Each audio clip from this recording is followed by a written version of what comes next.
Ako, sir, pulis ako, pero hindi ako pulis ng kahit sino. Mhm.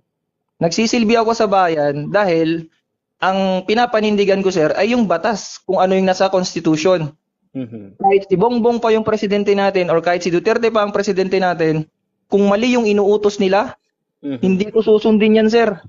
Kahit sino pa ang tatayong presidente, never akong susunod sa mali na against sa batas. Sa kabila ng negatibong reaksyon mula sa pamunuan ng PNP ay hindi pa rin patitinag si Patrolman Francis Steve Fontillas sa kanyang paninindigan sa kung ano ang alam niyang tama at naaayon sa batas. Ang mga pahayag na ito ay resulta pa rin ng kanyang pagkadismaya sa maling paraan ng pag-aresto ng PNP kay dating Pangulong Rodrigo Duterte na ngayon nasa kamay na at nililitis ng mga dayuhan sa The Hague, Netherlands. Giit ni Fontillas, walang kinalaman kung sino ang nakaupo sa gobyerno. Kung mali ang pamamaraan at hindi naaayon sa batas, hindi niya ito susundin anuman ang mangyari. Basta't ang tanging alam niya, hindi sumunod sa batas ang gobyernong Marcos Jr. habang inaaresto si dating Pangulong Duterte at iyon ang hindi nakita ng mismong tagapagpatupad ng batas, ang PNP. Yung pinaglalaban ko lang, sir, is dapat doon lang tayo sa tama. Mhm.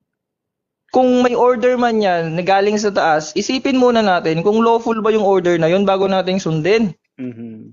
Kasi yun ang sabi sa batas, sir, only follow lawful order. Di ba? Hihilahin ko yan.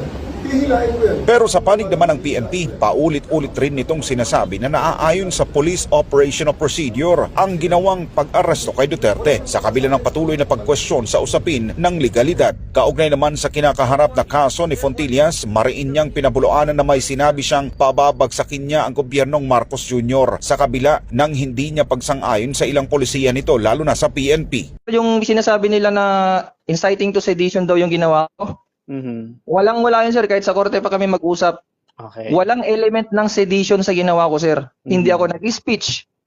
Walang audience nung ginawa ko yun, sir, kasi naglabas lang ako or nag-express lang ako ng stand and principles ko that time, sir. Mhm. Regarding sa mga issues sa government, sa pag-aresto kay Duterte, Mhm. it's just about my stand, sir. It's my stand. Okay. Kung ano yung pinapanindigan ko, sir. Wala nang iba. Mhm. Hindi ako naghihikayat ng rebellion. Ano yun? Pulis pa rin ako ng Pilipinas, sir. Ayaw pagkagulong Pilipinas. Samantala sa nasabing panayam, nanindigan si Fontillas na hindi siya magbibitiw sa pagiging pulis dahil lang sa mga aligasyon laban sa kanya. Giit nito, wala nang matitirang matinong pulis kung ang mga kagaya niya ay iiwan ang PNP sa gitna ng mga maling ginagawa ng pamahalaan. Kung magre-resign ako, edi wala nang matinong pulis na matitira. Mhm. So hindi ako magre